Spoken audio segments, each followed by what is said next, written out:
Bitcoin is a decentralized asset, which has kind of put a lot of regulators' heads in a blender because how do we deal with this decentralized asset? But what we do know is that this asset is probably the single most important asset in finance today. There's only 21 million of them available. When I talk to macro funds and CIOs and I ask them, what is the data point you look at when you come in the morning? They look at global liquidity, they look at the Bitcoin price, and then they go look at everything else. And the reason is because Bitcoin is so sensitive to all of these different factors. And so if you have an asset that is that important to these investors, we need to go ahead and unshackle it, let it trade in a free market, and get back to what America was built on.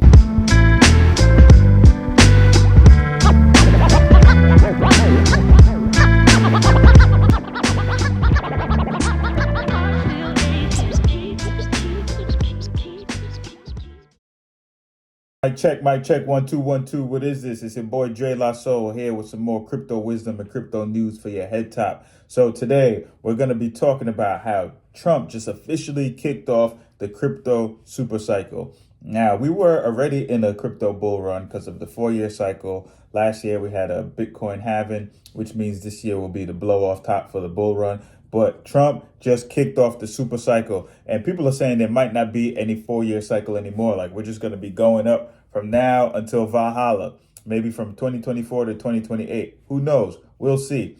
But the entire administration is bullish on crypto. This is the first time ever, I repeat, the first time ever in history that we have a full U.S. administration, including the president, that supports crypto, right? So Trump is not only talking about crypto, but he's participating in crypto as well. So that's what makes it even more dope. All right. This is the first time we don't have the government fighting cryptocurrency. This is insane. It's a great time to be alive, a wonderful time to be alive.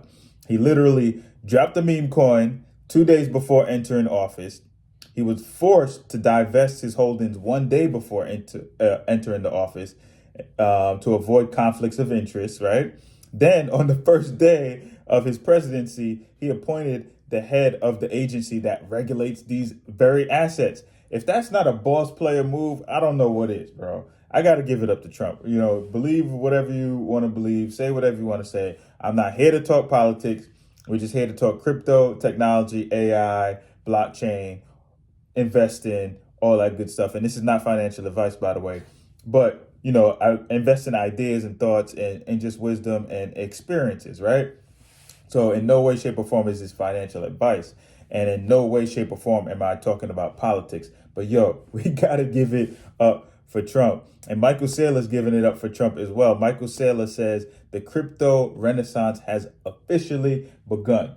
And if you don't know who Michael Saylor is, Michael Saylor has been in the news. He's been all over crypto Twitter. He's been all over Instagram. He's been all over CNBC talking about Bitcoin. At first, he actually was against Bitcoin. He didn't really believe in Bitcoin. But after he did the homework, after you do the homework on Bitcoin, there's no way you cannot support Bitcoin. I'm just here to say that. Like, it's a fact. It's a proven fact. Everybody that hates it at first, they turn around and end up liking it. But he has been the crypto advocate. Like, he has been that guy.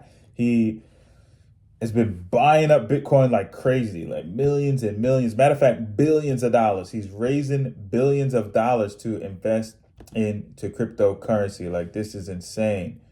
Insane.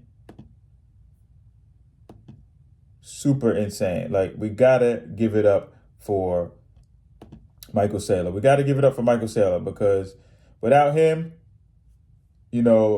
as much people that are into crypto wouldn't be into crypto. And when I say that, I mean like the people on Wall Street, the people that have publicly traded stock. So he's that representation that, hey, investing in crypto is easy. Yeah, you can put up your bread, put up your reserves. You can take out loans and invest in Bitcoin and be able to pay those loans back. So he's the advocate for that. So shout out to Michael Saylor for being the advocate and, just doing his thing. You know what I mean? So next. Well, before we dive into that, let's talk about kind of what he said, right? Because I just mentioned that, but he posted this on Twitter. Borrow billions, then buy Bitcoin. The biggest global convertible bond issuer in one calendar year is MicroStrategy. So he's issuing bonds with Bitcoin. Like, he's doing everything with Bitcoin. He's just mastermind the Bitcoin game, right? So shout out to Michael Saylor. Now, of course, we have to mention Ross Ulbrich and him finally being released. Like, this is a heartfelt moment. This is amazing. He was locked up for 12 years. He is the founder of Silk Road. Silk Road was like a dark web. Think of like eBay and Amazon, but the dark web version of that, where people were buying explosives, all type of stuff, right? Drugs, whatever. They were buying all type of stuff, right?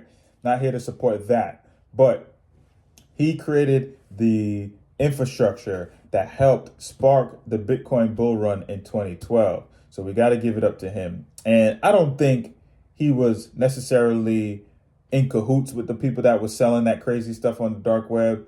He just created a marketplace for people to trade, transact value, and all that good stuff, goods and services.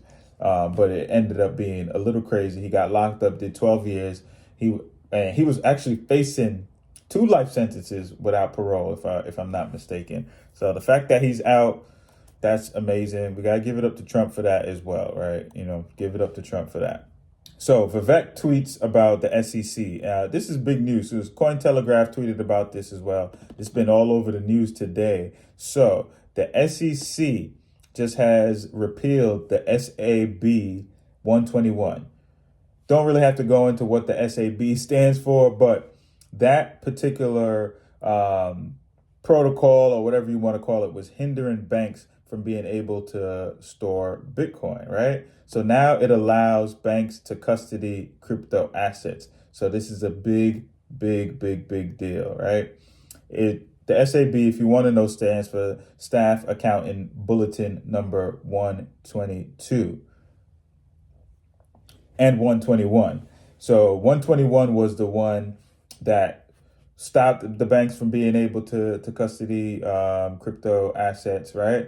And 22 is allowing them to actually custody the crypto assets. So there was a barrier to banks holding crypto for customers because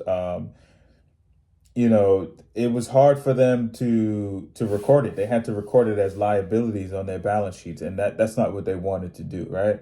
So this is a big deal. It would allow everyone to earn interest on the Bitcoin that they hold at the bank, and also take loans out on the Bitcoin, kind of like what Michael Saylor is doing, right? So it's pretty dope.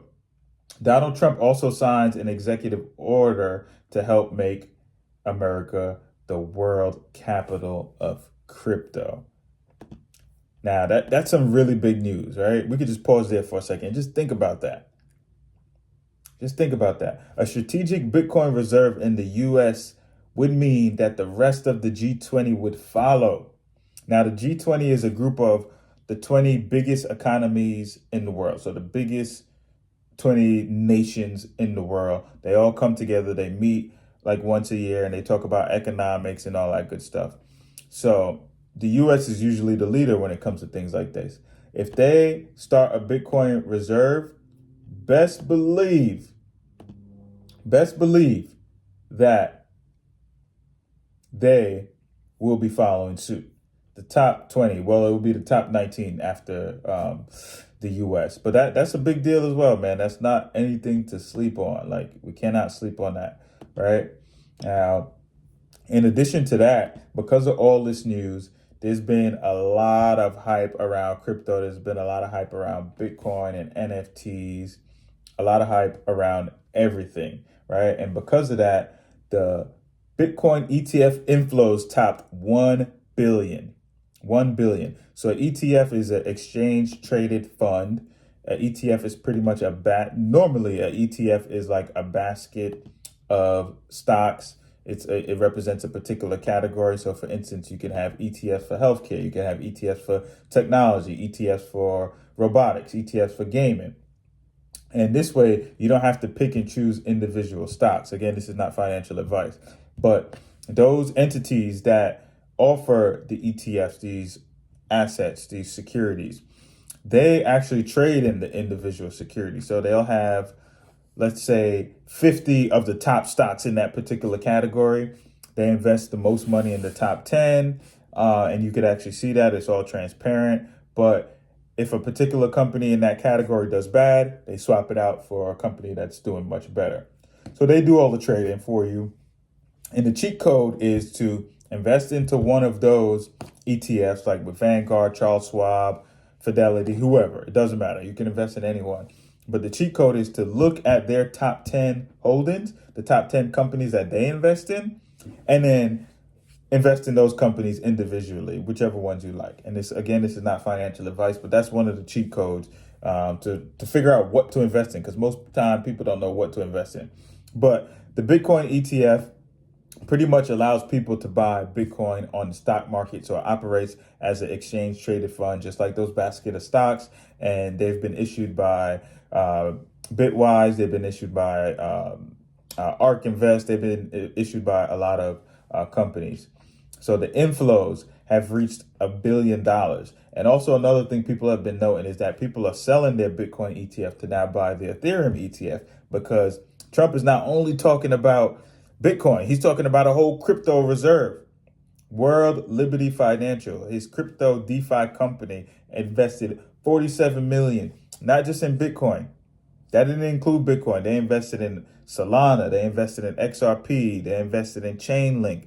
Like, it's insane. It's literally insane, bro. Like, so this is dope. It's a dope time to be alive. And Trump also signed something else. He signed another order banning the creation of CBDCs. So CBDCs are central bank digital currencies. So those are the central banks utilizing crypto and blockchain technology to create their own coins. And that's not what we want. We don't want the CBDC having their own coin, because they're going to trace everything that we do. They're going to regulate it. And then, in other words, this also means that the central banks won't be responsible for the liquidity, or exclusively responsible for the liquidity that gets poured into the crypto market, which is a good thing as well. So shout out to Trump for signing that order also, right? Now, he also signed another order that excludes the Fed and the FDIC from crypto working groups, right? Potentially ending Operation Choke Point 2.0. So Operation Choke Point was where they were figuring out different ways and different loopholes to stop people from putting money into cryptocurrency. So for instance, they wouldn't allow you to open up a bank account for a cryptocurrency company in some of the most popular banks. For instance, I tried to open up a cryptocurrency company at Truist Bank, for instance, a couple of years ago.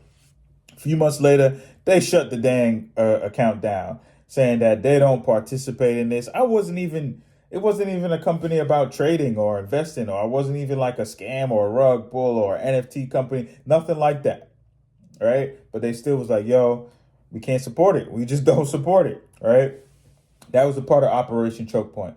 Part of Operation Choke Point is when they took down all those banks that actually did allow startups and crypto companies to create these bank accounts. So they were figuring out different ways to close those on-ramps for money, US dollar, or whatever it is, getting into the cryptocurrency rails or getting onto the blockchain rails. So that's what Operation Choke Point was.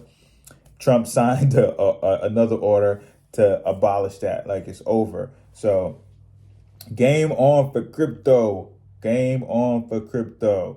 And in other news, speaking about ETFs, right? Speaking about ETFs, CoinShares, they filed a Form S1 for a Litecoin ETF. Now, Litecoin was considered like the silver to Bitcoin's gold. Not so much anymore. Litecoin still has staying power. All right. A lot of people believe in Litecoin. It's very fast. It's cheap for transactions. It's like a cheaper version of Bitcoin. It's like Bitcoin Lite. It's like diet Bitcoin, right? But usually when platforms begin to offer cryptocurrency as an investment vehicle, they usually start with Bitcoin, Litecoin, Ethereum, things like that, right? So Litecoin has staying power because it's one of the OGs. It's one of the OGs, and it's definitely going to go up. I wouldn't necessarily say invest your money in Litecoin, but it's definitely going to go up. So if you got some Litecoin, shout out to you, all right? In addition to that, we got some more good news in regards to America being the home of cryptocurrency. So we just found out that A16Z, so A16Z is a fund created by Andreessen Horowitz. All right, he invested tons of bread. They're like a venture capital company. Think of like Shark Tank, right? They invest in startups and up and coming companies and make tons of money and whatnot. They're closing their London office and shifting their focus back to the U.S. The firm cited Donald Trump's administration's favorable stance on crypto policies as a reason to return to the U.S. So one of the biggest venture capital companies is returning to the U.S. They're really trying to make America great again. And again, this is not about politics, because I ain't here to talk about that. It's all about crypto, blockchain, Web3. You heard? But that's lit. So, of course, as you know, Trump released his coin. Everybody knows. But it's a big deal. And the reason why it's a big deal is because that particular coin was created on the Solana blockchain. Why is that a big deal? Because it caused fees, not necessarily fees to go up, but it caused congestion. It caused a lot of activity to happen on the Solana blockchain. All right. Solana surpasses all other blockchains combined in 24-hour on-chain traded volume. So the trading volume in the 24-hour period for Solana alone surpassed all of the other top chains combined. That includes Ethereum, that includes Binance Smart Chain, that includes Arbitrum, which is a layer 2 for Ethereum. That includes Base, which is Coinbase's blockchain, which is a layer 2 on Ethereum. That includes Sui, which is really popping right now. So definitely keep your eyes on that. And then Hyperliquid, which is dope too. So keep your eyes on that. But it surpassed all of them. Solana is literally the place to be right now. Everything is happening on Solana. Solana is lit. And thanks to Trump, it's even more lit. It was already lit because people were already going crazy, making meme coins. People were making tons of money. Just the other day, the Vine founder made a meme coin for Vine. People thought it was a scam. So it shot up. People thought it was a scam. It went back down. And this is all because Elon Musk tweeted about it, right? And went up. They thought it was fake. It went down. And then the founder came out and was like, nah, this is official. And then it went back up again. I wouldn't necessarily say invest your bread in that. That's not what I'm saying. I'm just giving you some news and some info for your head top. You heard? So do your own research. Please be careful out there. I'm not trying to give you advice on what to do with your coins and your bread. But if you want to invest into some coins, then by all means, I'm going to support that. But I ain't going to tell you which ones to invest in. Do your own research. You heard? Do your own research. But in a nutshell, just to wrap it up, President Trump signs crypto executive order promising no CBDCs, no central bank digital currencies. Trump slammed a potential central bank digital dollar as a dangerous threat of freedom. And I totally agree with that. The Bitcoin stockpile. The working group has 180 days to explore how this will work. Note that he used the term digital assets stockpile and not just Bitcoin. So that includes Ethereum, that includes Solana, that includes XRP, that includes XLM, HBAR. And he's saying all American made coins. So that includes Chainlink, Avalanche, Sui. It includes a lot of them, right? So not just Bitcoin. Stablecoin regulation. So stablecoin is much better than a CBDC. So they're technically both the same thing. It's like a fiat dollar. So fiat is like money, like USD, euro. Fiat is a Latin term for what will be. So that means that the government says that this is going to be money, then that means it's going to be money. And it's backed by my guns and my bombs. You heard? So stable coins is just fiat currency on cryptocurrency blockchain. The reason why that's better than CBDCs is because it's not centralized. Central is the key word. So stable coins are decentralized, meaning that there's not one party that owns the stable coin. Now, there's one stable coin that's always been in the news. People are always wondering about this stable coin and if it's legit, and that's Tether, USDT. I've used Tether before. I ain't got no issue with Tether, but people say that Tether is a little shady. Whatever. At the end of the day, stablecoins are much better than CBDCs. While CBDCs are out, Trump's order gives USD-backed stablecoins the green light. This could increase demand, liquidity, and further cement USD as the global reserve currency. So the biggest thing that we're scared of is currency debasement, because the dollar is losing value. When you were a kid, if you're, an 80s, 90s baby, when you had a dollar, you could go to the deli, corner store, bodega, whatever. You could go and get mad stuff for $1. You can go and get a quart of water. You get a bag of chips. You get some gum for your breath because it's going to be hot after eating them chips. And then you could get a little oatmeal pie or something like that, all for $1. Or you could get a bagel with butter for $1. Or you could have got a beef patty for $1. There were so many different things you could have got for $1. $1 went a long way. And shout out to Arizona for holding it down, for having Arizona's be $1 for a very long time. But I'm saying that all to say that the dollar is weaker, right? Because now if I use the dollar, I can only buy, I think, just a pack of gum. What? A pack of gum is like 75 cents now. And then that 25 cents, I could get like 2 peppermints. It's crazy, right? And then back when our grandparents were younger, if they lived in America, they could buy a hot dog for 2 cents, 3 cents, right? So the value of the dollar is going down. And it's not that really Bitcoin's price is going up. It's the fact that the price of the dollar goes down. So relative, it looks like it's just skyrocketing. But really, the US dollar is getting weaker.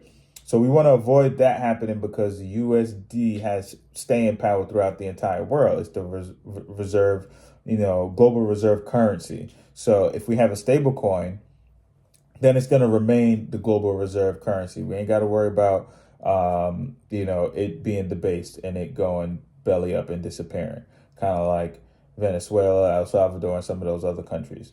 In addition to that, the SAB121 is gone. Now we got the SAB122. Banks can now breathe easy.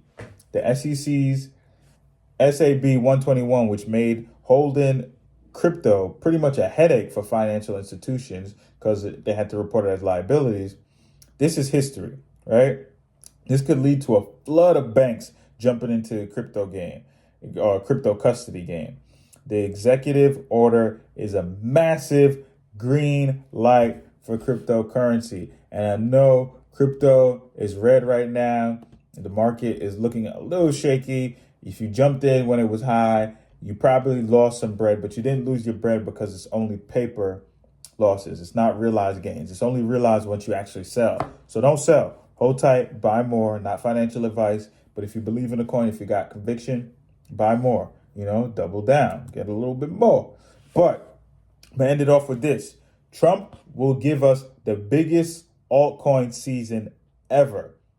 The only thing is you need a little bit of patience. We just got to be patient. You heard? So altcoin season is when the majority of the coins that are altcoins are outperforming Bitcoin, or at least 50 of those coins are outperforming Bitcoin. Then we could say we're in a true altcoin season. Ethereum is usually the proxy, the one that leads that altcoin season. Right now, it looks like Ethereum is going to lose that crown to Solana, but Ethereum still has a lot of staying power because it has network effect. But at the end of the day, Trump is going to give us one of the biggest altcoin seasons we've ever experienced in crypto history and financial history and investing history. So that's all I got for this crypto rant. Make sure you tell a friend, like, subscribe, share. Make sure you hit that like button. Tap in for more. It's your boy Dre Lasso. We out. Yeah, so there's only ever going to be 21 million Bitcoin. And so from that standpoint, it's a very finite, defined asset. And what I think is more interesting is that it trades 24/7, 365. So if you look at the U.S. stock market, the stock market is closed more hours a week than it's open. But what all these young people are saying to themselves is, wait a second, there's a global world of investors that want to access this, regardless of what the time of day is or which day it is. And so what we see with the United States now is a lot of people in the traditional markets say that public markets are less popular today than they've ever been. There used to be 8,000 publicly traded companies. Now there's only 4,000. But what they don't realize is that this younger generation, they're actually participating in public markets. They're playing with tens of thousands of coins that are publicly traded. They're just not playing in the legacy public market. And so when you look at that, you say, look, investors want liquidity. They want to participate. But what we've seen is a regulatory environment that has actually precluded this happening in the United States. Very quickly, the crypto stockpile that we hear a lot about, does that mean that we're going to need sort of another kind of Federal Reserve to deal with crypto the way the Federal Reserve deals with the dollar? My understanding is that the United States needs to do nothing else. The single most important thing right now is we should go and buy as much Bitcoin as we possibly can. Other countries are accumulating Bitcoin. There's only 21 million. Every single day that we wait, we will have to pay a higher price.